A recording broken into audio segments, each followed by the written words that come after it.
It's funny how sometimes numbers can just look like, well, numbers on a page. Yeah. Kind of dry. Right, just data points. Exactly. But what we find fascinating and what we try to do here is really lean into them. Because often if you peel back the layers, these figures tell really vivid stories about what's actually happening, like finding the pulse.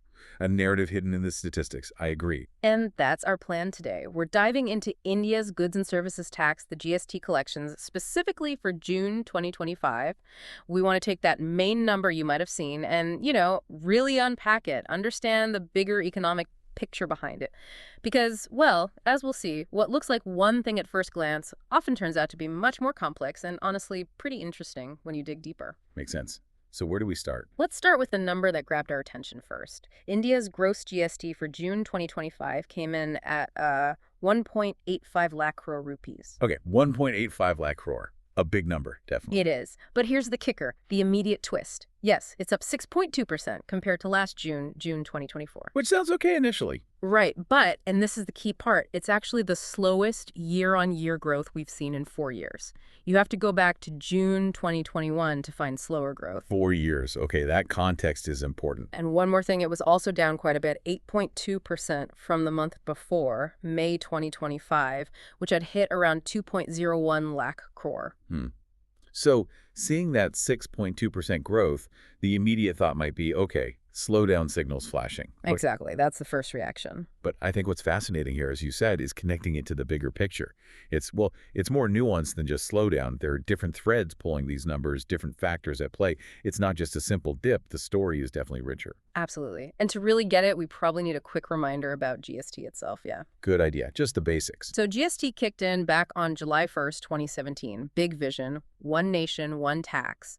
It swept away a whole load of older indirect taxes, excise, service tax, VAT, all that. A huge simplification effort. All right, designed to streamline things, boost the economy. And because it reflects spending and business activity, it's become this really crucial indicator of the country's economic health. It really has. And that 1.85 lakh crore figure for June, it's not monolithic. It breaks down.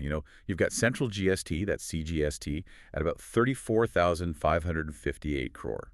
Then state GST, SGST, at 43,268 crore. Okay. The biggest chunk is integrated GST, IGST, at 93,280 crore.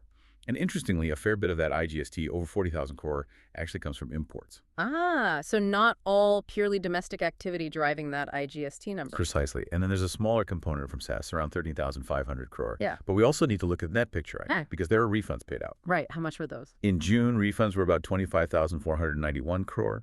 And quite notably, that's up 28.4% compared to the refunds in June last year. Wow, a big jump in refunds. It is. So after you account for those refunds, the net GST revenue, the money actually kept, was 1.59 lakh crore for June. And how does that compare year on year? Still growth. It shows a 3.3% increase compared to June 2024's net revenue. Okay, so 3.3% net growth, slower than the gross 6.2%, but still positive. That adds another layer. It does. The net figure gives a slightly different perspective on the retained revenue. Now, here's something that really jumped out at us, and it kind of pushes back against that simple slowdown idea from the June number alone.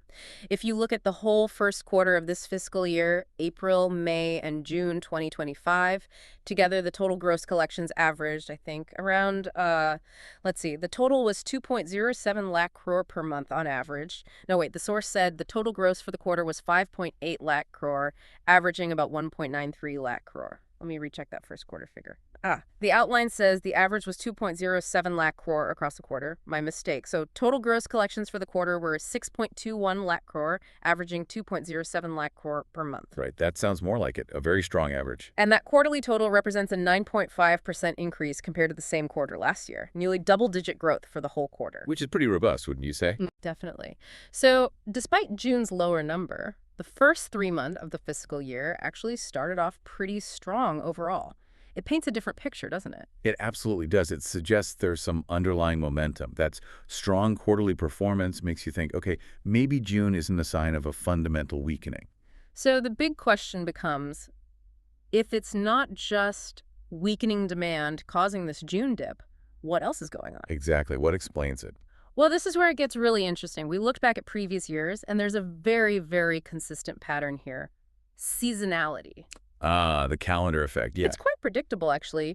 April always sees the highest GST collections. It makes sense. It's tied to the end of the financial year. Businesses clearing dues, finalizing accounts. That year-end rush. Precisely. Oh. Look at April 2024. Collections were 2.1 lakh crore. Way higher than the March before it, which was 1.73 lakh crore. Big jump. And this year, April 2025 hit a record peak, 2.37 lakh crore. So seeing the numbers come down in May and then further down to 1.85 lakh crore in June, it actually fits that pattern perfectly. It's the expected normalization after that huge year-end push. So a significant part of the June slowdown is likely just this normal seasonal rhythm. That context is crucial. It seems to be a major factor, yeah. But, while seasonality explains a lot, it might not be the whole story. We should probably bring in what some of the experts are saying, those who track this data constantly. Good point. What are they highlighting? Well, for instance, Saurabh Agarwal from EY India, he noted that while the overall growth looks a bit muted, you have to consider things like geopolitical uncertainties. He suggests they might be impacting consumer sentiment. Interesting. So global events potentially making people here a bit more cautious about spending? That seems to be the idea. It's a reminder that we're not in an economic bubble. Global factors do ripple through. We have to look beyond just the headline number. Makes sense. Any other perspectives? Yes. Pratik Jain from Pricewaterhouse & Co. LLP offered another angle.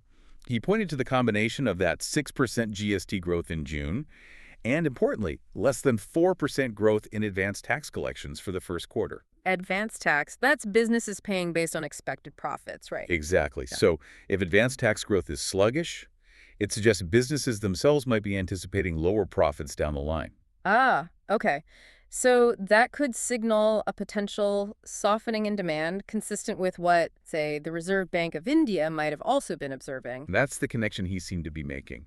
It suggests a layer of caution, perhaps, among businesses about the near future. So we've got seasonality playing a big role, but also these expert warnings about potential demand softening and global impacts. It's complicated. It really is a mix of factors. But, amidst all this national level data, something else really stood out to us, the regional picture. Ah, yes, the variations across states.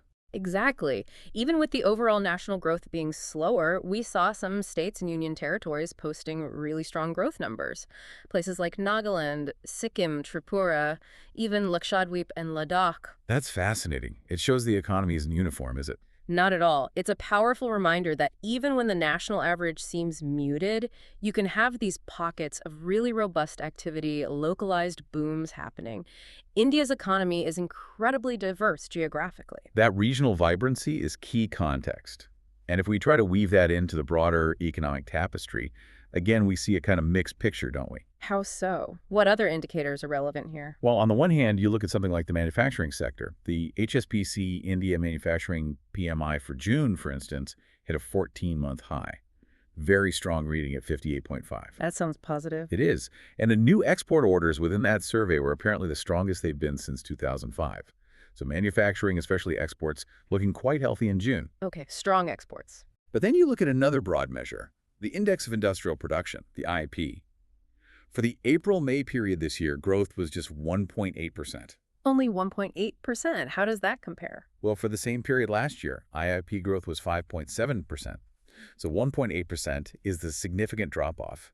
It points towards some sluggishness in overall industrial output, perhaps more on the domestic side compared to exports. Right, so strong manufacturing PMI driven by exports, but slower overall industrial production growth. Mixed signals again. Exactly.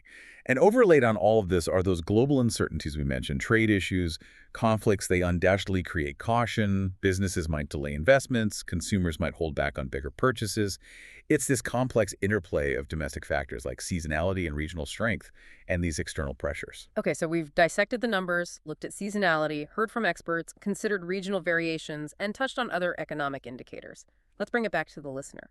Why should someone listening care about June's GST figures in all this context? What's the so what here? That's the crucial question. Well, for businesses, I'd say June's numbers aren't necessarily a panic signal, given the strong quarter and seasonality, but maybe a prompt to be watchful. Like reassessing forecasts? Yeah, perhaps reassess strategies, especially if you're heavily reliant on domestic consumption. If there is some underlying softening, you need to factor that into your plans for the next quarter or so. Understanding these rhythms is key. And for policymakers? For them, this data is really nuanced input. It highlights the balancing act, doesn't it? Supporting growth momentum, which the Q1 data suggests exists, while also being mindful of potential headwinds flagged by experts and some indicators like the IIP. It might suggest a need for, perhaps, very targeted policy tweaks rather than broad strokes, maybe focusing on supporting specific sectors or boosting consumption if needed. What about the average person, the consumer? Any direct impact? Directly, in the short term, probably minimal from just 1 month's GST data. These things take time to filter through. But, sustained economic trends, whether slowdowns or booms, eventually do influence things like job availability and income levels. However, that regional growth we saw, that's actually a sign of hope and resilience. It shows underlying strengths in parts of the economy, which is definitely a positive signal. Okay, so let's try and summarize our main takeaway from this deep dive. June 2025's GST growth. Yes, it was the slowest in 4 years on a year-on-year basis, but it doesn't seem to signal a uniform, widespread economic weakness. Not necessarily, no. A big chunk of it appears explained by those very predictable seasonal patterns, especially the cool down after the financial year-end peak in April. Definitely a major factor. And then layered on top are those global economic uncertainties that experts are rightly pointing to, making everyone perhaps a bit more cautious. A complex mix. But crucially, we have to remember the context. That first quarter of the fiscal year was actually quite strong overall, showing nearly 10% growth. And those pockets of vibrant regional growth show there's definite resilience across the country. Absolutely. It's not a simple story, which leads to, I suppose, the forward-looking question. Go on. Well, it makes you wonder, doesn't it? What will the next few months show? Will demand trends hold up, soften further, or maybe even pick up? Will the seasonal patterns continue to be the main driver, or will those other factors become more prominent? And importantly, how might policymakers react to steer things? It's a really dynamic puzzle, something we'll definitely need to keep watching closely. A dynamic puzzle indeed, and maybe something for you, our listeners, to keep an eye on too. Notice the economic signals around you, in the news, in your communities. It's all connected. Until our next deep dive, keep exploring, keep questioning.